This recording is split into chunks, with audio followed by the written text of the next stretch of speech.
കാൽനട യാത്രക്കാർ നടന്നു പോകുമ്പോൾ ആ വെള്ളമയുടെ അപ്പുറത്ത് നിർത്താൻ പാടുള്ളൂ എന്ന് ഞാൻ മനസ്സിലാക്കി.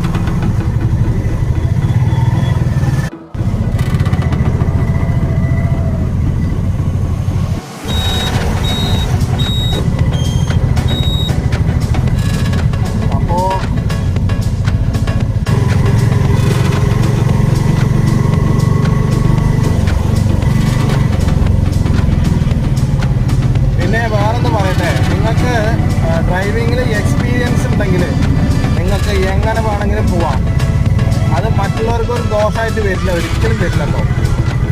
പിന്നെ വലിയ വാഹനങ്ങളെ നിങ്ങൾ ബഹുമാനിക്കണം. ഇല്ലെങ്കിൽ എന്താ വെച്ച് കഴിഞ്ഞാൽ പണി കിട്ടും, അത്രയും ഉള്ളൂ. അതാണ് പറഞ്ഞത്. അപ്പോൾ നമുക്ക്